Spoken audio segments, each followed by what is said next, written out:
Now, there are so many directions I could go from here.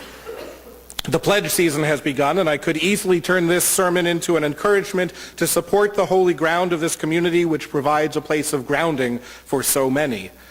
And by support, I mean specifically in this context, financial support, which is such an important part of being able to really bring justice home.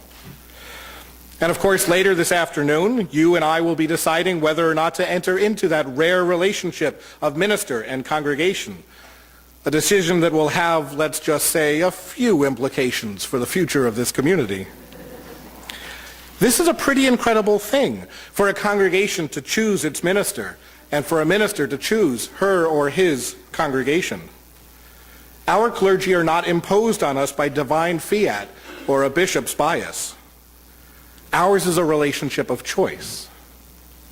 And that's the piece I want to focus on in the time I have remaining, which by my watch is about 5 minutes. The choice of this.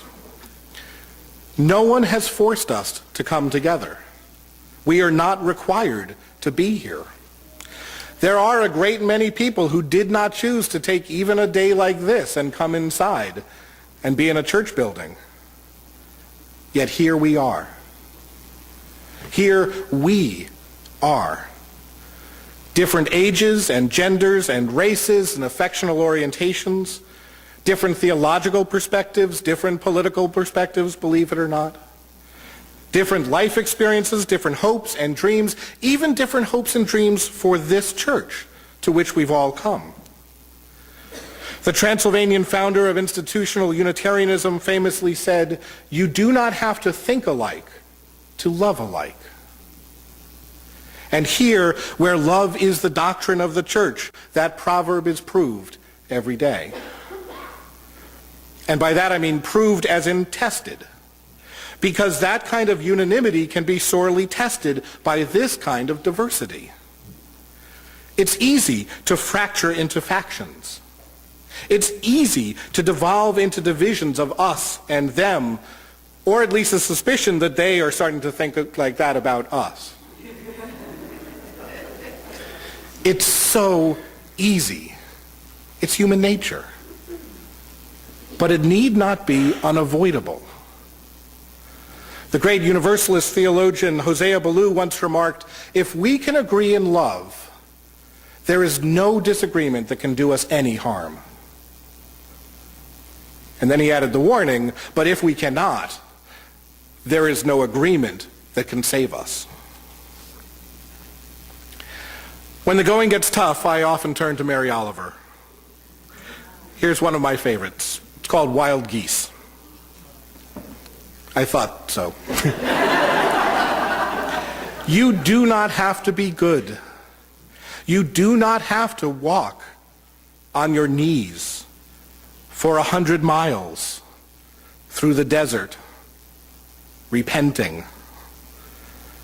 You only have to let the soft animal of your body love what it loves. Tell me about despair, yours, and I will tell you mine. Meanwhile, the world goes on. Meanwhile, the sun and the clear pebbles of the rain are moving across the landscapes, over the prairies and the deep trees, the mountains and the rivers. Meanwhile, the wild geese, high in the clean blue air, are heading home again.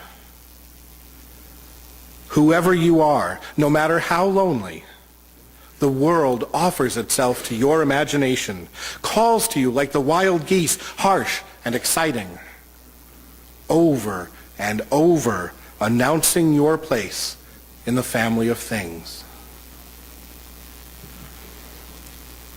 At our best, our congregations are like those wild geese, on a journey toward the home we know this world can be, calling to each and to all of us, our call harsh and exciting, inviting us to join the flock and find our place in the family of things. It is then our choice whether or not we respond to that call, and it is our choice whether we in turn then call out to others, even the others that are not like us.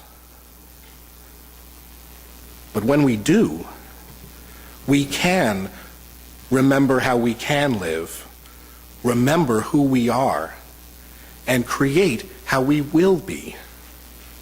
The holy work that makes this holy ground. And then, as we heard earlier, memory native to this landscape will spread over it like a grove. And memory will grow into legend, legend into song, song into sacrament.